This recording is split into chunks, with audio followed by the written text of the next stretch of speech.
everybody, welcome back to Tim Travels. It's Terry, your host, coming to you from St. Joseph, Missouri, getting unloaded right now. So I'm gonna start out with a little bit of a beef.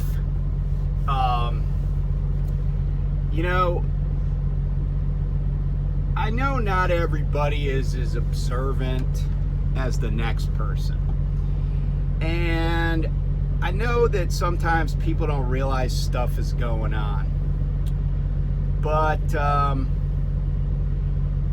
every once in a while I wonder why people can't just be a little more courteous.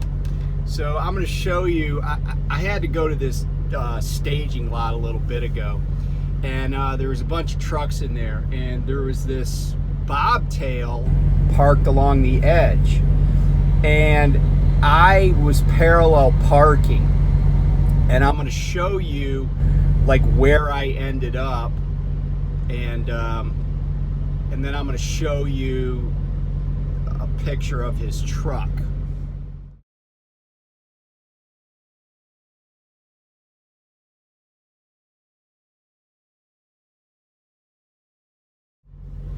Okay, so you can kind of see how much room this guy has in front of him, and I parallel parked behind him, but I didn't have enough room. I pulled up beside him twice, and he was sitting in the driver's seat. And you could see from the second picture, this guy is an A-fleeter. I think his name was Jeff, because he had his name on the door of the truck. It's like, dude, you could see I'm trying to parallel park, right? You could see I'm a guy that basically works for the same company you do.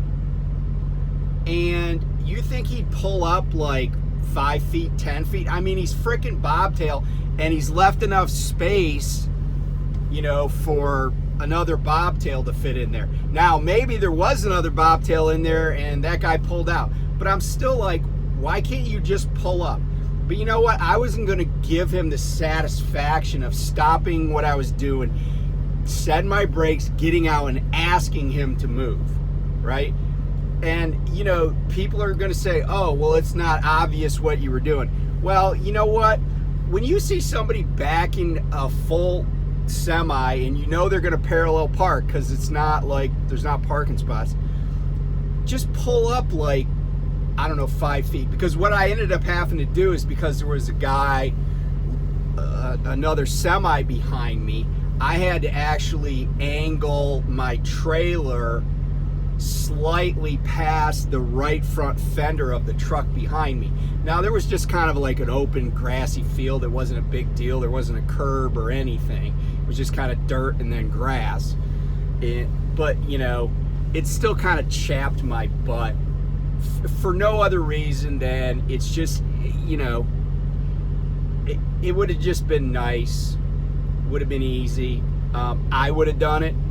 So if you're in that situation and you can help a guy out without killing yourself, I'm not saying you got to go overboard to help people out, but just, like you see somebody's trying to turn, pull up a little bit, or, don't do anything unsafe, but just maybe help a brother out. Especially if they're from Prime, especially if they're, and no matter what company you're from. If it's, like I passed a Prime truck yesterday, and then he passed me, and we just went back and forth a couple of times and waved, and I let him in. Oh, I know. That I'd passed him, and then we got into a traffic jam where the right lane was closed. He came up the right lane, and as soon as he got up beside me, he slowed down, and then I just immediately made a gap so he could get over in front of me, even though I had passed him earlier. Why? Because he needed to get over in the left lane. And sometimes you can't get over before the line of cars has already stopped, so you just go up and hope somebody will let you in. Just, let's treat each other a little better. Anyway, so I wanted to talk today. Today's May 1st, May Day, as they call it. So today, you may not know this, but there's a truckers' protest in Washington, D.C. in front of the Department of Transportation. And, the guy that's heading this up, I read about this. I don't think he even drives a truck anymore, but he had been like this kind of like pseudo labor organizer. And he said he's going to bring a bucket of dirt or sand with him, and he's going to, dump it out on the sidewalk in front of the DOT, and then they're going to draw a line in it. And the symbolism is that, we've crossed a line, and they're going to cross it. And we've crossed a line, and, the DOT needs to do something about, how hard it is to be a trucker. And the thing is, right, like, I guess he's like this labor organizer, but I was like, I'm not sure this is going to work, because the problem, so the trucking industry in the United States was deregulated during the Carter administration. President Carter signed that legislation deregulating the trucking industry. At the time of deregulation, there were only 17,000 trucking companies in the entire United States, and the United States government basically set the rates for everything. And a lot of stuff moved by train, and it was just, and everybody, truck drivers made really good money then, and most of them were union. There were a few what they called wildcats, but almost every truck driver was union. Well, then, deregulation goes into effect. Fast forward, 40 years or whatever, 35 years. 45 years. And now there's like hundreds of thousands of trucking companies, and almost nobody is in a union. But truckers slit each other's throats on a daily basis, right? Because, if a broker, and I've actually had this happen where when I was at GP Transco handled, they're big, but a lot of their stuff comes from brokerages. And one time I was literally in a loading dock, and the dude, I had already talked to the dudes that were going to load the trailer, and this was at Smith in Roaring Spring, Pennsylvania. So Smith Trucking, which was recently bought by, I think, who bought Smith? Was it Heartland? Anyway, yeah, I think it was Heartland. But Smith also has like a warehousing division, and they had some product there. Well, I was in the dock, doors open in the dock. I'd already talked to the dock workers, shooting the bull with them, and they were getting ready to load me.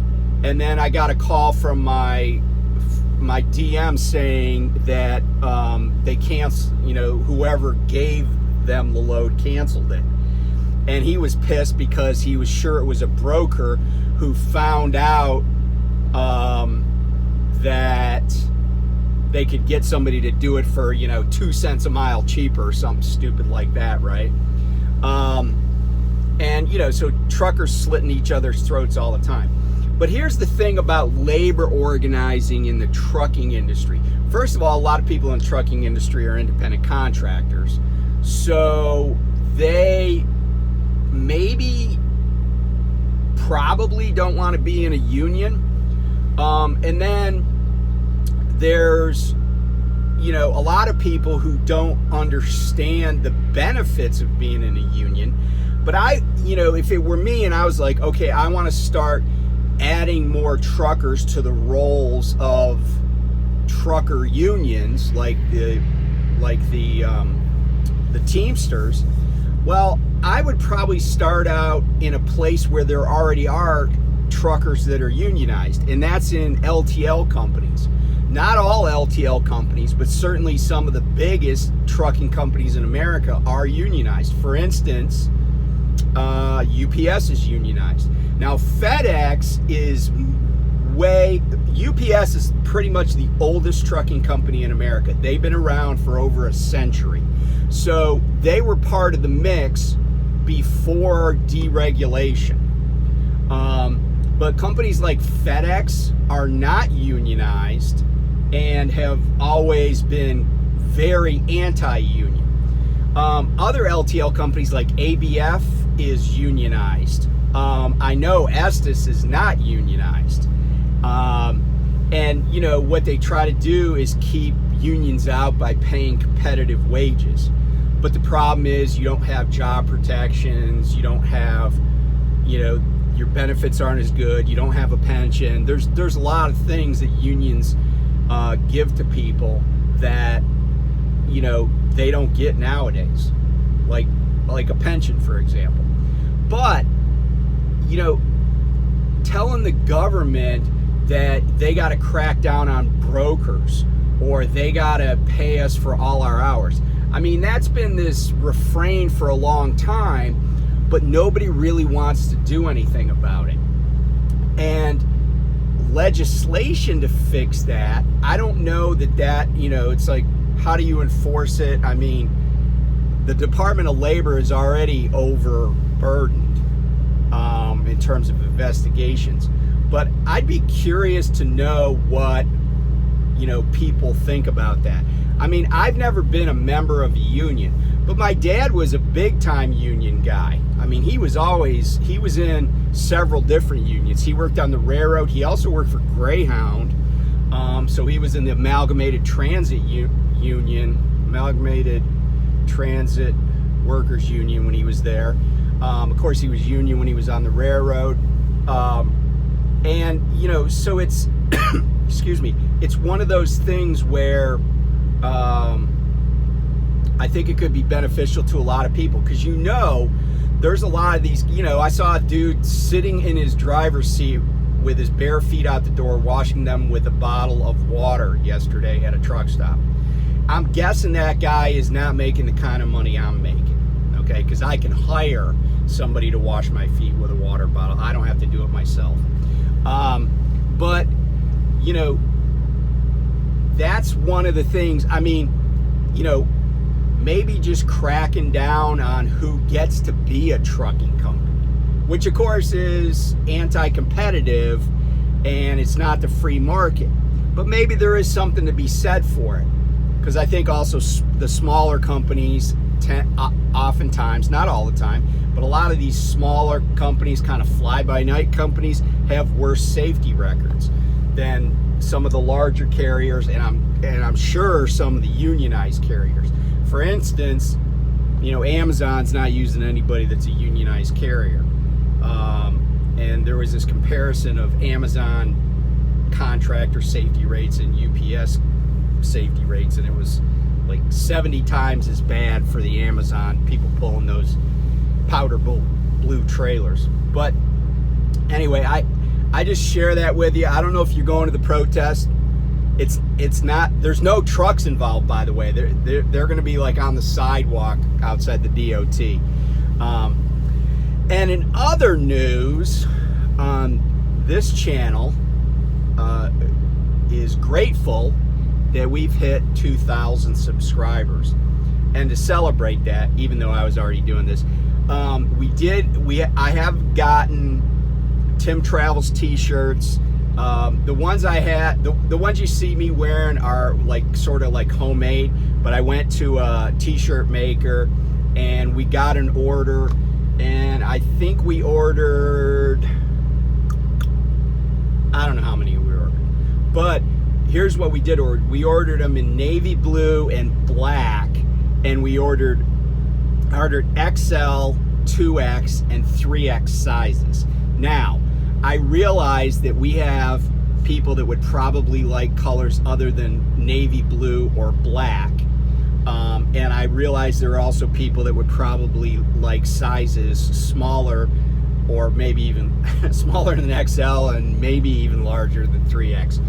But I think what we're going to do is we're going to, there's a few people that will just get t-shirts because they're my friends, or like they're people that I've seen many times or whatever, and I don't have them on the truck yet, but we're also going to set it up so they can be you can order them through the channel, and I think they're probably going to be like $15, and these are t-shirts that are just as good as what they sell. They're the Gildan cotton t-shirts, and I think $15, and then probably and the idea is just to cover the costs and be able to print more of them. I'm not looking to like make a killing on these things, but if you want to buy in bulk, so one t-shirt $15, right? If you want to buy in bulk and save some money, I'm happy to do that. So like I think we do 2 for $32, 3 for $50, probably like 4 for $70, and then like 5 for $100. We'll do 5 for $99. Keep it below $100, so you could save. So like if you want to get 5, you can save huge amounts of money over buying just one.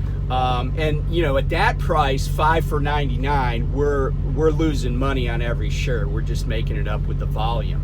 So anyway, I'm gonna figure out how to set up the little storefront on my webpage. By the way, somebody did ask me about ball caps and something else, like coffee cups or something. Again, I don't know. If enough people express interest, I guess we could do some like trucker hats. I almost never wear a hat. Even when my dermatologist said that I should be, I don't, a lot of times I don't. But if there's a lot of interest, we'll do that. And also, like I said, if people want some different colors, whether it's you want to look like a traffic cone so you can just wear it when you get out at shippers and receivers, we could probably do that. So a bright orange or a bright, whatever that is, lime, like bright yellow. If there's some people that love pink, we can do pink. There's a lot of color choices. I just picked navy blue and black because it was kind of easy. Anyway, I'm happy to announce that I will probably be getting shirts on the truck the next time I go home. And like I said, I'm just trying to cover my costs. I really am. And just so you know, like I mean, probably a lot of people already know this, but once you get above XL, they charge you more per shirt. And I would like to maybe do some long sleeve shirts probably towards the end of the summer. I just happen to have a long sleeve t-shirt on today because it's a little chilly here. Also, a lot of people like to wear long sleeve shirts even in the summertime because of the sun beating in the window, when you're driving down the highway. So we could do that, and again, I'm open to suggestions on colors. I don't know if they have a tie-dye offering. I know tie-dye is pretty popular at Prime. I know my kids love the tie-dye stuff. My wife, my daughters, at least one of my maybe both of my sons-in-laws like the tie-dye. But so I'll find out about that. But anyway, thank you again to all the subscribers. I'll try to keep doing what people, keep talking about what people want to hear about. And again, thanks for tuning in, and we'll talk to you next time. Bye.